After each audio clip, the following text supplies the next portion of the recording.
नमस्कार दोस्तों, psychology study channel पर आप सभी का हार्दिक आभार और अभिनंदन। मैं विष्णु सिंसनवार एक बार फिर आप सभी का तहे दिल से हार्दिक आभार प्रकट करता हूं। आज से आपको मैं राजस्थान जीके के पूरे संपूर्ण सिलेबस के लिए और टॉपिक वाइज टॉपिक लेकर के आऊँगा और प्रतिदिन इस पर एक वीडियो अपलोड करूँगा। सबसे पहले मैं जो पहला टॉपिक लेकर के आया हूँ वो टॉपिक है 1857 की क्रांति।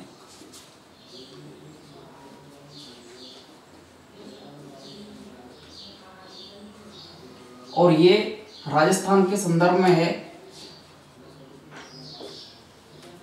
आज हम जिस टॉपिक पर चर्चा करने के लिए जा रहे हैं उस टॉपिक का नाम है 1857 की क्रांति और इसको पढ़ेंगे हम राजस्थान के संदर्भ में। लेकिन सबसे पहले हम बात करते हैं 1857 की क्रांति के कारणों पर। इस पर हम थोड़ा फोकस करेंगे कि 1857 की क्रांति के पीछे जो पृष्ठभूमि है वो पृष्ठभूमि क्या है। भारत का गवर्नर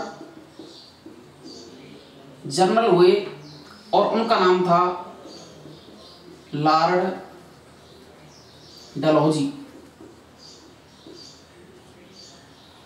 भारत के तत्कालीन गवर्नर जनरल थे और उनका नाम था लॉर्ड डलहौजी। लॉर्ड डलहौजी ने 1848 में और एक नीति को लेकर के आए। वो नीति थी डॉक्ट्रिन ऑफ लैप्सेस, जिसको राज्य विलय की नीति के नाम से भी जाना जाता है। लॉर्ड डलहौजी ने गवर्नर जनरल रहते हुए और ये एक्ट लेकर के आए डॉक्ट्रिन ऑफ लैप्सेस, जिसको राज्य विलय की नीति के नाम से भी जाना जाता है। इसका मुख्य बिंदु था कि भारत में जो देसी राजा थे वो अपने पुत्र नहीं होने पर गोद नहीं ले सकते थे। इस एक्ट का जो मुख्य बिंदु था वो था कि भारत में यदि किसी राजा के कोई पुत्र नहीं है तो वो किसी पुत्र को गोद नहीं ले सकते थे। इसका उद्देश्य था कि जिन राजाओं के कोई पुत्र नहीं था वो जो रियासतें थी वो रियासतें ब्रिटिश भारत का अंग बन जाएं। तो ब्रिटिश भारत का अंग बनाने के लिए और ये लॉर्ड डलहौजी इस नीति को लेकर के आए। इस एक्ट के तहत सबसे पहले भारत में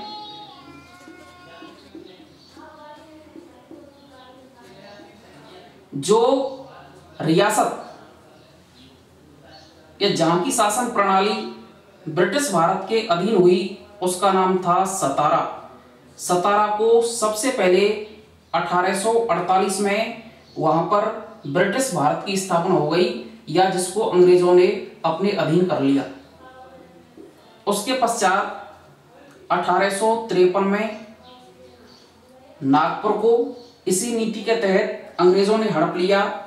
उसके पश्चात 1854 में झांसी को, बरार को, अवध को, कर्नाटक को अंग्रेजों ने अपने अधिकार में कर लिया। जब इतनी सारी रियासतों को अंग्रेजों ने अपने आधिपत्य में ले लिया, अंग्रेजों ने अपने अधिकार में ले लिया, तो जो भारत के जो देसी राजा थे वो देसी राजा इस एक्ट के विरोध में आ गए। परिणाम स्वरूप समस्त भारत में अंग्रेजों के विरुद्ध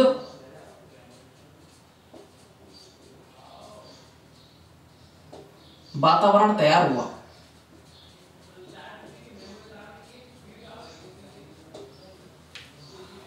ये 1857 की क्रांति का एक प्रमुख कारण माना जाता है। लेकिन तात्कालिक कारण की बात करें कि 1857 की क्रांति का तात्कालिक कारण क्या था, तात्कालिक कारण माना जाता है एनफील्ड राइफल के प्रयोग। 1857 की क्रांति का जो तात्कालिक कारण माना जाता है वो माना जाता है इसे एनफील्ड राइफल के प्रयोग को। इस एनफील्ड राइफल की बात करें, इस एनफील्ड राइफल से पहले और जो राइफल प्रयुक्त होती थी उसका नाम था ब्राउन वेस राइफल।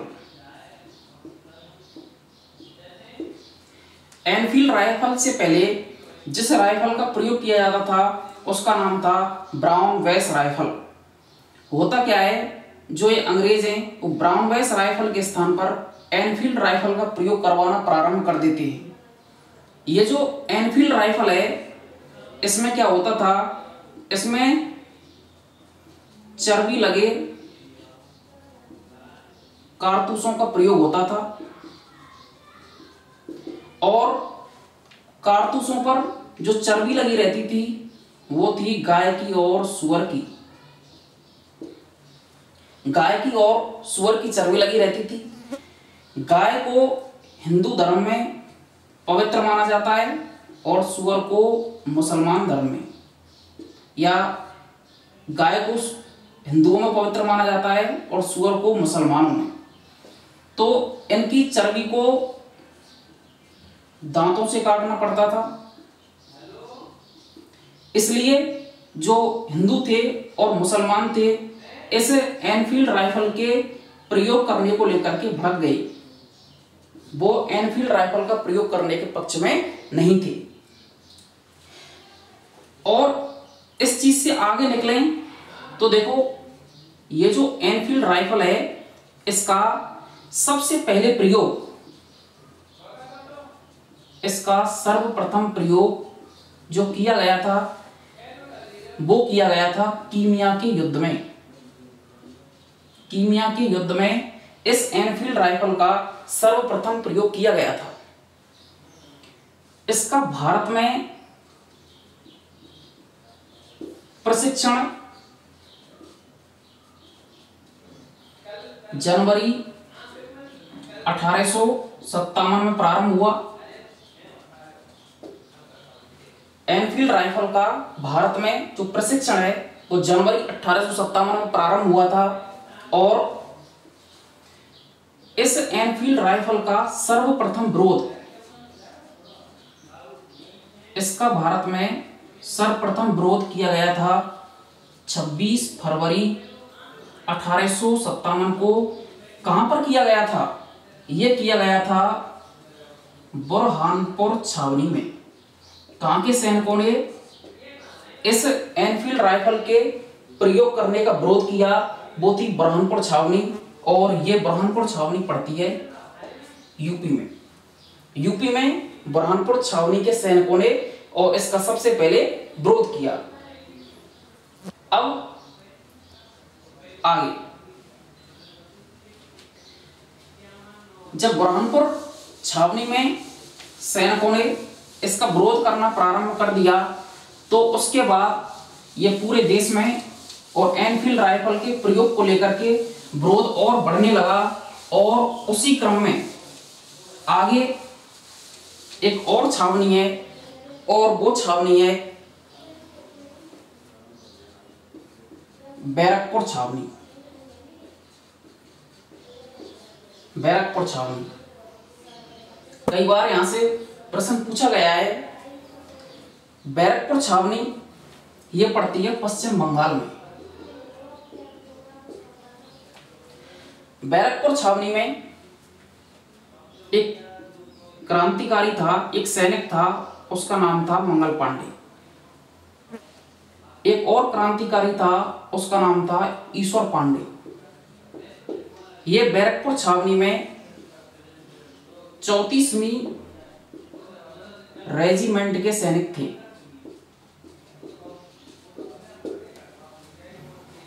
मंगल पांडे और ईश्वर पांडे ये 34वीं रेजिमेंट के सैनिक थे बैरकपुर छावनी में, जो कहां पे, पश्चिम बंगाल में थी।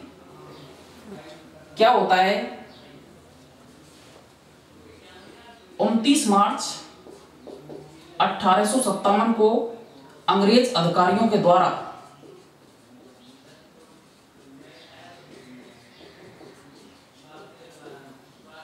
मंगल पांडे से एनफील्ड राइफल का प्रयोग करने के लिए कहा गया और मंगल पांडे ने एनफील्ड राइफल का प्रयोग करने से मना कर दिया। परिणाम स्वरूप जब अंग्रेजों के द्वारा मंगल पांडे को एनफील्ड राइफल का प्रयोग करने के लिए विवश किया गया, तो क्या होता है, 29 मार्च 1857 को मंगल पांडे के द्वारा अंग्रेज अधिकारी, एक का नाम था लेफ्टिनेंट जनरल बाग और दूसरे का नाम था लेफ्टिनेंट जनरल यूसन, इन दोनों की हत्या कर दी गई।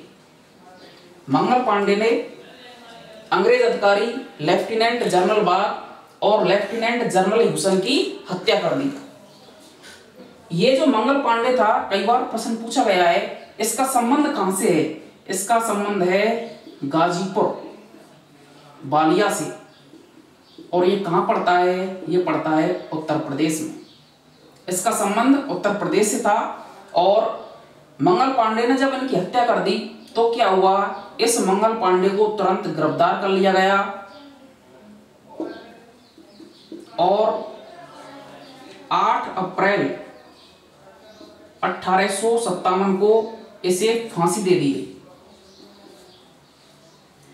8 अप्रैल 1857 को मंगल पांडे को फांसी हो गई और ये मंगल पांडे 1857 के संग्राम में या क्रांति में फांसी पर चढ़ने वाले पहले भारतीय थे।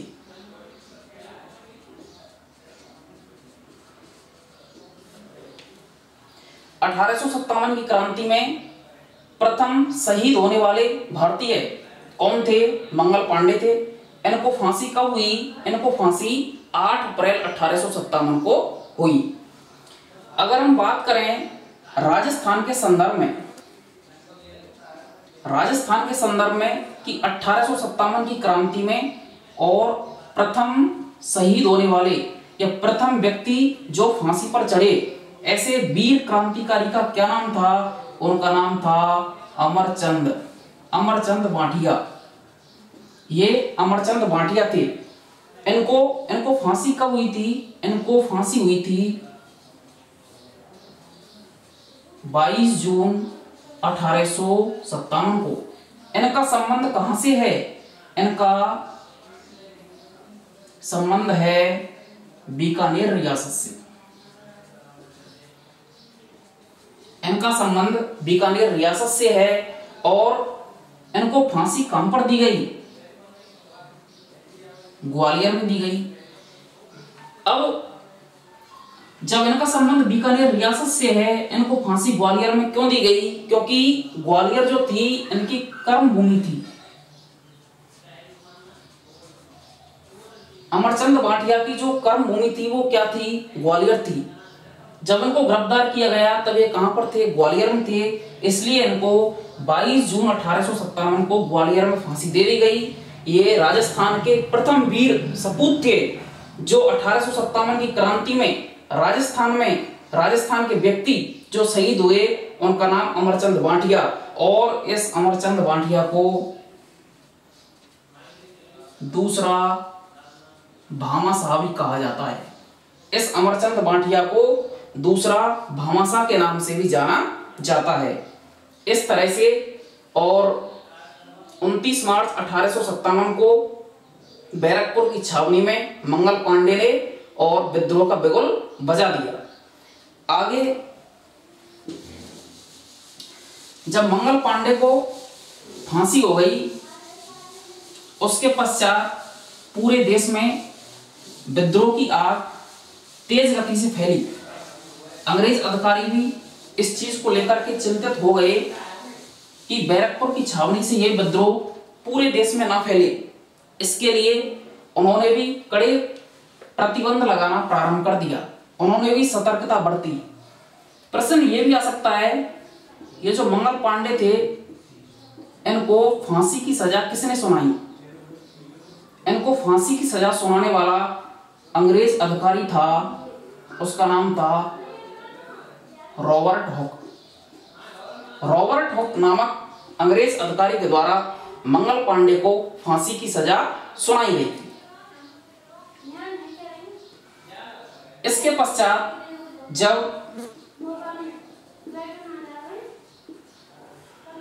जब बैरकपुर में ये विद्रोह हो गया,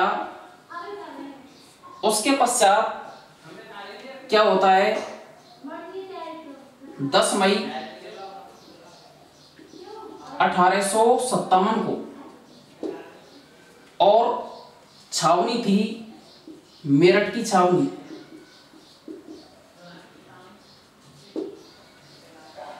10 मई 1857 को मेरठ की छावनी में, और सैनिक टुकड़ी थी, एक तो थी 20 NIS और एक थी 3 LC।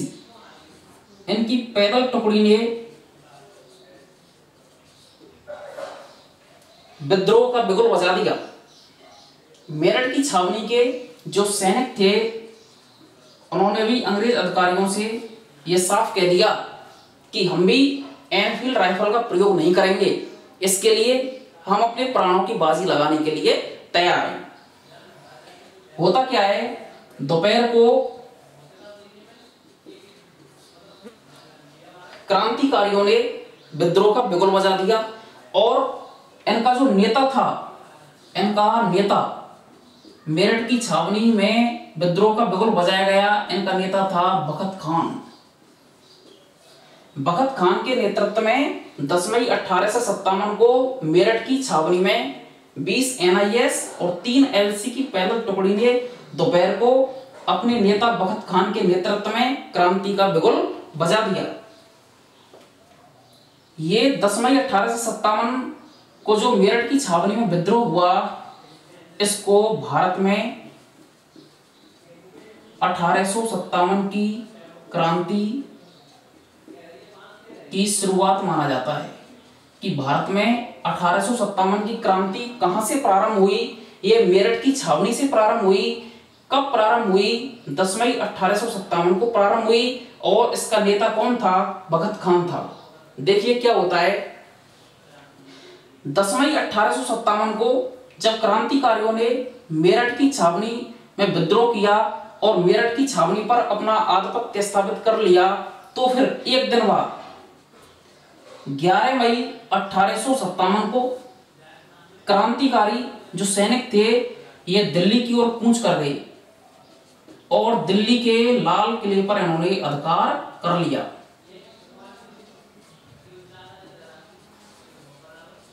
लाल किले पर इन्होंने 11 मई 1857 को अधिकार कर लिया, और अपना नेता किसे चुना? इन्होंने अपना नेता चुना था बहादुर शाह जफर को। इन्होंने अपना नेता किसे बना लिया? क्रांति का नेता बनाया गया बहादुर शाह जफर को। अब बात करते हैं बहादुर शाह जफर के बारे में।